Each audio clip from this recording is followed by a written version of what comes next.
Ya, menarik untuk kita cermati nanti ya terkait dengan masalah dari IPO, beli-beli sendiri. Kita ke informasi berikutnya, pemirsa. Wall Street terkatrol laba perbankan, Dow Jones melonjak 550 poin dan Nasdaq meroket 3,43%.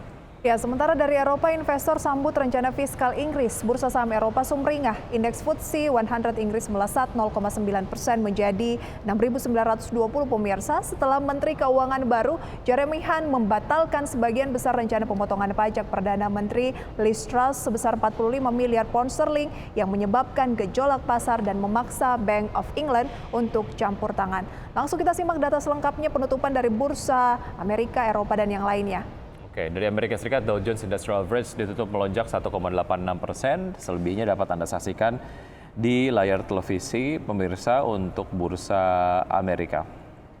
Ya, kita lihat pemirsa ya, rata-rata dari Bursa Amerika untuk indeks S&P melesat 2,65%, kemudian Nasdaq Composite Index juga meroket 3,43%, hari terbaik sejak Juli. Ya, dari Eropa, indeks FTSE 100 Inggris melesat 0,9% menjadi 6.920. Bursa regional utama lainnya juga menguat. Di Jerman, indeks DAX melejit 1,7% menjadi 12.649 dan CAC Prancis meningkat 1,83% menjadi 6.040. Kemudian dari dalam negeri, pemirsa, review pergerakan IHSG penutupan perdagangan kemarin, Senin 17 Oktober 2022. Setelah melemah 6 hari berturut-turut, IHSG akhirnya ditutup naik tipis 0,24% ke level 6.831. Oke, dari Bursa Asia kita akan lihat untuk Nikkei dibuka menguat dengan penguatan 0,88% di level 27.011, kemudian STI Singapura menguat 0,53% di level 3031, Kospi Korea menguat 0,51% ke level 2230 dan Hang Seng menguat 0,15% di 16.612. Dari pergerakan komoditas, pemirsa, dapat Anda saksikan di layar untuk minyak kategori WTI terpantau menguat 0,3% pada posisi 84,8 dolar Amerika per barrel. Nikel melemah 1,01% di posisi 21.613,5 dolar Amerika per metrik ton. Emas melemah 0,49% di level 1.655,85 dolar Amerika per troy ounce. Ya, kita juga akan melihat bersama bagaimana pergerakan nilai tukar rupiah terhadap sejumlah mata uang utama dunia. Terhadap dolar Amerika Serikat di level 15.484, terhadap euro di level 15.242, terhadap pound sterling di level 17.581 dan terhadap yen Jepang di level 104,01. Demikian pemirsa, review dan juga update dari Bursa Global, Asia, komoditas dan juga nilai tukar rupiah. Semoga bisa menjadi referensi Anda menjelang pembukaan perdagangan pada pagi hari ini. Dan rencana IPO dari Blibli, apa yang patut Anda cermati dan peluangnya seperti apa, kami bahas pemirsa usai jeda pariwara berikut. Ya, terima kasih Anda bersama kami di Market Buzz dan kita akan terlebih dahulu simak agenda ekonomi pada hari ini. Untuk Korea Selatan ada data mengenai neraca perdagangan di Korea Selatan di bulan September. Dari China ada PDB China secara month on month, year on year, dan secara triwulanan di triwulan 3. Kemudian masih dari China ada neraca perdagangan di China di bulan September dan masih dari China ada PDB China year on year di triwulan ketiga. Kemudian dari emiten pemirsa ada PRDA RUPS, berikut juga BBTN RUPS, Amor, dan juga ASGR X dividen tunai. Seperti selengkapnya bisa Anda saksikan di layar televisi Anda pemirsa untuk agenda hari ini. Dan untuk berbincang sudah tersambung melalui video conference bersama dengan Ibu Rizka Afriani, pengamat pasar modal. Selamat pagi Ibu Rizka. Selamat pagi Mbak Prisa, Mas Vicky. Ya, Terima kasih kabar? untuk waktunya ya. Alhamdulillah sehat. Iya, thank you sudah bergabung bersama kami. Mbak Rizka, bicara mengenai entitas grup Jarum PT Global Digital Niaga Tbk alias Blibli ini resmi mengumumkan akan melakukan IPO dengan target dana sendiri 8 triliunan rupiah gitu ya. Nah, bagaimana Anda melihat Blibli ini, semenarik apa sebetulnya? Iya, sebelum kita membahas menarik apa, memang Blibli ini kan memang didirikan pada tahun 2010. Ketika kita melihat saham yang akan listing di publik, pertama mungkin kita ada perhatikan beberapa hal, yaitu adalah kinerja keuangan, kemudian juga penggunaan dana, risiko dari investasi tersebut, dan juga sektor serta kondisi pasar.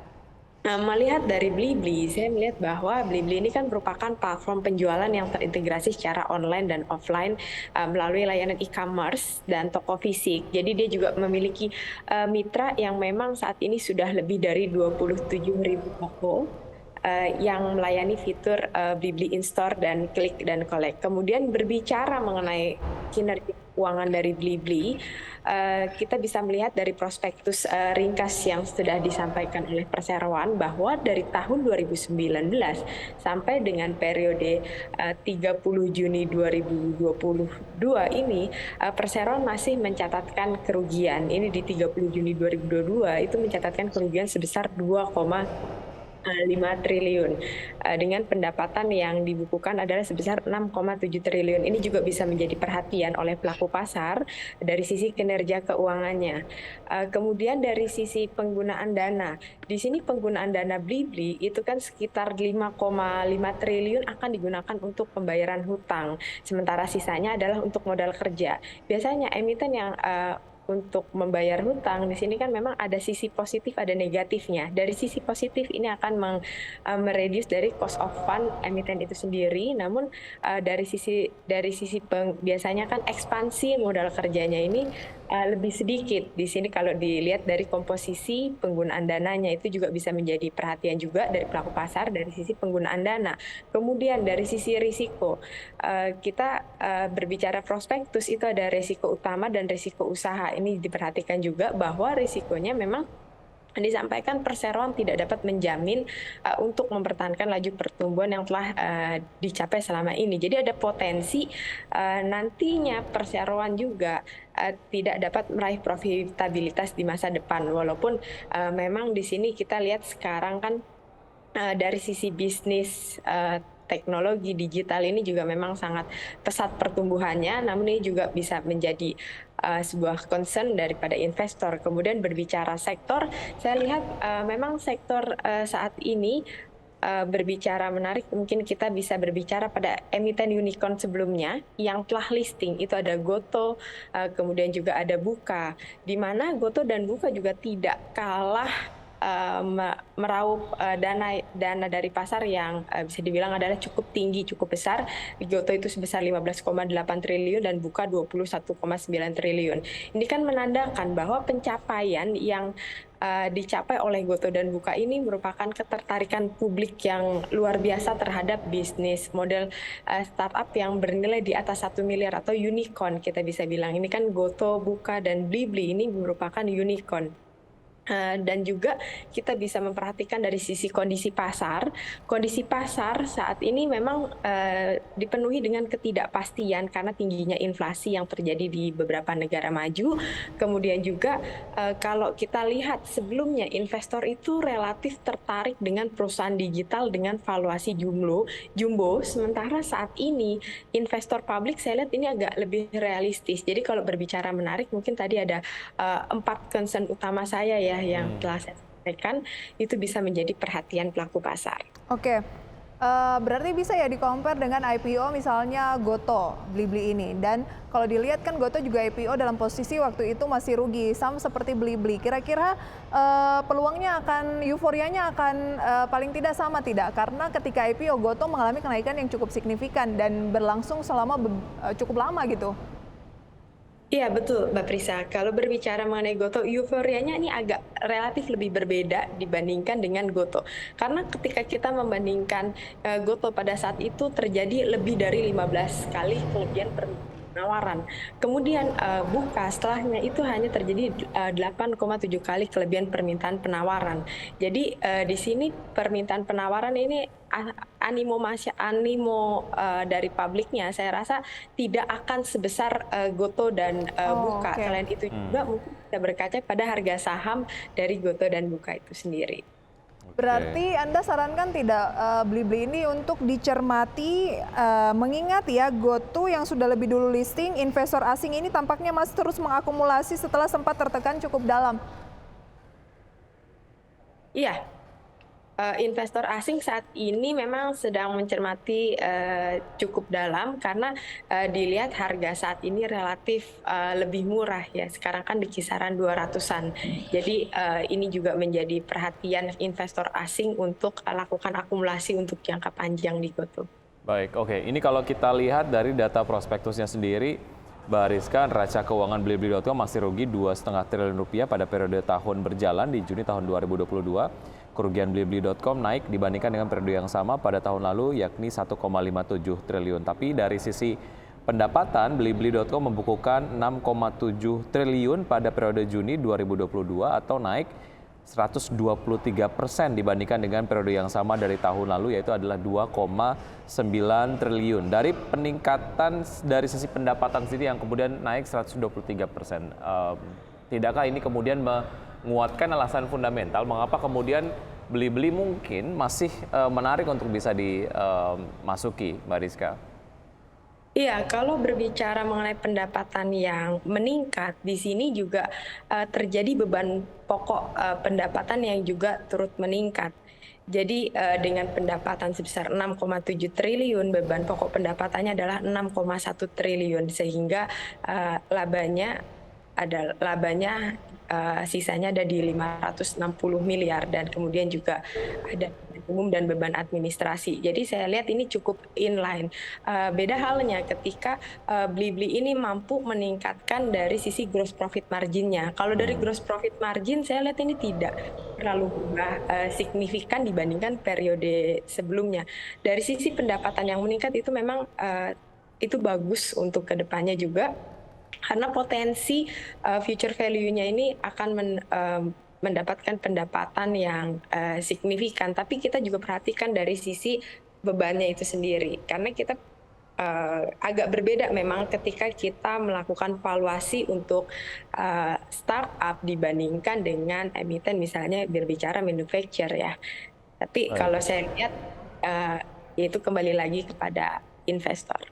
Pilihan masing-masing gitu ya, yang pasti yang menjadi pertimbangan itu yang sudah dijelaskan oleh Mbak Rizka ya. Oke, kalau melihat dari prospektus dan mungkin tadi pemirsa sudah lihat ya grafisnya, ini rentang harga penawaran umum perdana yaitu rentangnya 410 sampai 460 rupiah gitu. Ini lebih tinggi dari GoTo yang dimana target raihan dana GoTo juga lebih besar. Menurut Anda harga segini untuk Blibli seperti apa Mbak Rizka Kemahalan concernnya? nggak atau pas Iya. atau murah? Ya, kalau berbicara mahal atau murah untuk startup, untuk unicorn sendiri, saya lihat ini memiliki valuasi yang relatif berbeda. Jadi berbicara kemahalan itu biasa kalau dilihat sih dibandingkan GoTo dan Buka, ya ini relatif lebih murah dibandingkan dengan GoTo gitu. Kalau dari sisi valuasinya. Oke, dilihat dari sisi valuasinya ya. Iya. Berarti nggak masalah ya di harga 410 ini oke-oke aja? 410 sampai 460? Itu oke-oke aja, itu juga masih oke untuk kita lakukan pembelian, tapi tadi beberapa concern yang telah saya sampaikan itu juga bisa menjadi perhatian pelaku pasar. Nah itu juga tergantung kepada termin investasi dari investor sendiri begitu ya. Kalau memang secara teknikal pasca IPO masih ada yang bisa dimanfaatkan, mungkin bisa dimanfaatkan untuk trading. Tapi kemudian kalau memang menggali fundamentalnya, kemudian dinilai menarik, mungkin bisa masuk untuk jangka Satu pertanyaan lagi Wiki ya, saya tuh penasaran. Ini kan belum IPO, jadi baru masuk ke masa penawaran. Anda merekomendasikan tidak untuk ikutan di masa penawaran ini? Untuk ikutan di masa penawaran, saya rekomendasikan mungkin hanya sebagian dari portofolio kita ya, karena nanti bisa dilihat pada saat IPO-nya itu seperti apa pergerakan harga sahamnya. Jadi mungkin bisa di 10% dari portofolio kita bisa coba masuk di saham Baik, BI. oke. Itu yang paling aman gitu ya kalaupun misalnya mau masuk dari persentase portfolio kita. Oke, baik. Masih menarik informasi lainnya kita akan bahas, Mbak Rizka dan juga pemirsa tetap bersama kami akan segera kembali.